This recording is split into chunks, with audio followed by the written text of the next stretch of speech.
बच्चों हमारा क्वेश्चन क्या कह रहा है, what is the coordination entity formed when excess of aqueous KCN is added to an aqueous solution of copper sulfate? Why is it that no precipitate of copper sulfide is obtained when H2S gas is passed through the solution? तो चलिए बच्चों देखते हैं।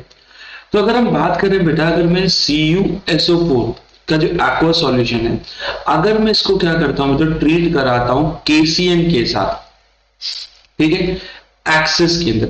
तो अगर आप सबसे पहली चीज यहां देखोगे तो यहां पर आपके कॉपर का ऑक्सीडेशन स्टेट क्या है, +2।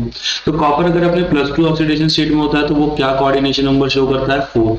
तो यहां से मेरे कॉम्प्लेक्स बनके तैयार होगा और वो एंटिटी क्या होगी, K2CuCN होल 4, जिसको अगर मैं नाम से पुकारूं तो क्या बोलूंगा, पोटेशियम टेट्रा साइनो क्यूप्रेट 2, ये मैं इसको बेटा यहां पुकारूंगा और साथ ही मेरा यहां क्या बनके तैयार हो जाएगा, K2SO4। तो देखिए जिस एंटिटी की हम बात कर रहे थे, जब CuSO4 को मैं एक्सेस ऑफ एक्वस KCN से रिएक्ट करूंगा तो वो एंटिटी हमारे सामने देखिए इस तरीके से आ चुकी है।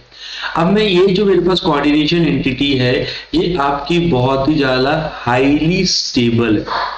ये इतनी ज्यादा हाईली स्टेबल है कि अगर मैं इसको ऐड कर दूं, added into water, so it does not produce Cu+2n। ये Cu+2n तब भी देने को राजी नहीं होता। तो सिमिलरली यही जो मेरी कोऑर्डिनेशन एंटिटी है, अगर मैं क्या करता हूं बेटा, इसको H2S गैस के साथ पास करता हूं तो भाई यदि मैं रिएक्शन करूं तो यहां पे मेरी कोई रिएक्शन नहीं होती है, बिकॉज कॉम्प्लेक्स क्या है, हाईली स्टेबल, और कॉम्प्लेक्स हाईली स्टेबल है and do not give Cu+2। Cu+2 देता ही नहीं है तो Cu+2 निकलेगा नहीं, तो कैसे पकड़ेगा सल्फाइड, समझ रहे हो, कॉपर सल्फाइड बनेगा नहीं ना। जब Cu+2 यहां से रिलीज ही नहीं हो रहा तो यहां H-2 से रिएक्ट करके Cu2S बनाएगा कैसे, तो do not give Cu+2 and hence Cu2S do not form.